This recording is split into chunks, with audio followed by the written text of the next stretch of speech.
एक MBBS doctor की government salary कितनी होती है, और अगर वो प्राइवेट हॉस्पिटल्स में काम कर रहा है तो कितनी सैलरी होती है अप्रॉक्स या अराउंड, जो आप बता सके? जो एमबीबीएस पास करने के बाद जो गवर्नमेंट जॉब अप्लाई करते हैं उनकी सैलरी अभी यूपी में आई थिंक 80,000 के आसपास है।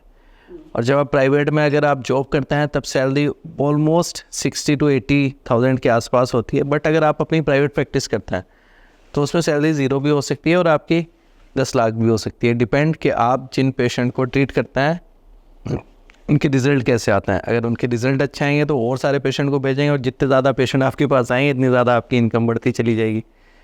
तो ये थोड़ा सा वेरिएबल है। अगर आप जॉब में करते हैं तो post MBBS salary lump sum 70,000 to 1 lakh के बीच में ही होती है ज़्यादातर जगह। लेकिन अगर आप अपनी प्राइवेट प्रैक्टिस करते हैं तो वो कहीं ज़्यादा हो सकती है, इन केस आपकी प्रैक्टिस बहुत अच्छी चले।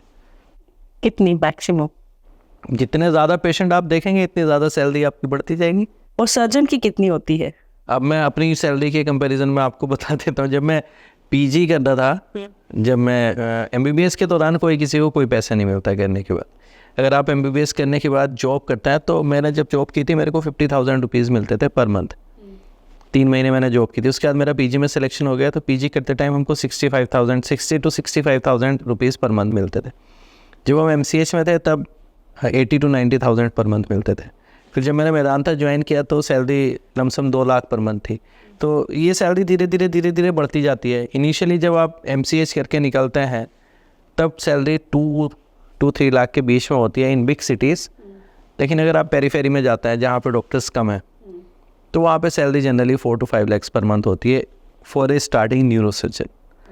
उसके बाद जितना भी स्टार्टिंग के बाद जितना भी आपका काम होता है वो डिपेंड करता है कि आपके पेशेंट कितने आपके क्लिनिक पर आते हैं। हॉस्पिटल सैलरी शेयर बेसिस पर देता है। आप जितना काम करोगे उसका कुछ परसेंटेज आपको देंगे।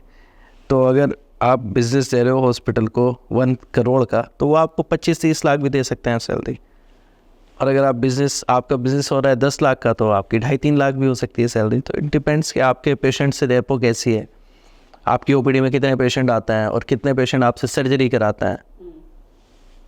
उसी हिसाब से आपकी सैलरी कम या ज़्यादा हो सकती है। तो बहुत ज़्यादा वेरिएबल होता है। लेकिन अगर जैसे कॉर्पोरेट में आप काम करेंगे तो 4-5 लाख पर मंथ न्यूरोसर्जन की सैलरी होती है कम से कम।